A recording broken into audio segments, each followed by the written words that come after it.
Hi, welcome back to my channel. ഇന്ന് വളരെ ക്ഷീണതയും അതിലുപരി വളരെ വയ്യായികയും ഒക്കെ ആയിട്ടാണ് ഞാൻ ഇന്ന് വീഡിയോ ചെയ്യുന്നത്. ഫീവർ പിടിച്ചച്ച് എനിക്ക് മാത്രം പനി വരില്ലെന്ന് എപ്പോഴും ഞാൻ വിചാരിച്ചതാണ്. പക്ഷേ എനിക്കും പനി വന്നു. എന്താ പറയുക, ട്രെയിനിലാണ് ട്രാവൽ ചെയ്തത്. സോ ഓപ്പോസിറ്റ് നേരെയുള്ള ഡയറക്ഷനിലായിരുന്നു AC. അതുകൊണ്ടാണോ എന്നറിയില്ല, പനി വരുന്നൊരു ആളേ അല്ല. പക്ഷെ എനിക്ക് നല്ല പനി തുടങ്ങിയിട്ടുണ്ട്.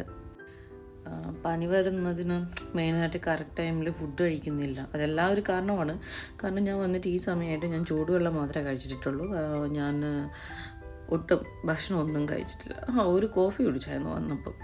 സോ ഞാനിപ്പോൾ നിൽക്കുന്നതെന്ന് വെച്ചാൽ ചെന്നൈയിൽ നിന്ന് ഔട്ടറിലാണ്. ചെന്നൈയിൽ നിന്ന് ഒരുപാട് ഔട്ടർ OMR എന്ന് പറയും, ഇവിടെയാണ് റൂമെടുത്തിരുന്നത്. സോ അതുകൊണ്ട് ഇവിടെ ഉള്ളത്. അപ്പം എന്താ പറയുക, ഒറ്റയ്ക്ക് നല്ല ഈ ഷിവറിങ് ഒക്കെ വരുന്നുണ്ട്. ബാക്കി ഉണ്ടെങ്കിൽ നമുക്ക് നാളെ കാണാം. ഓക്കെ.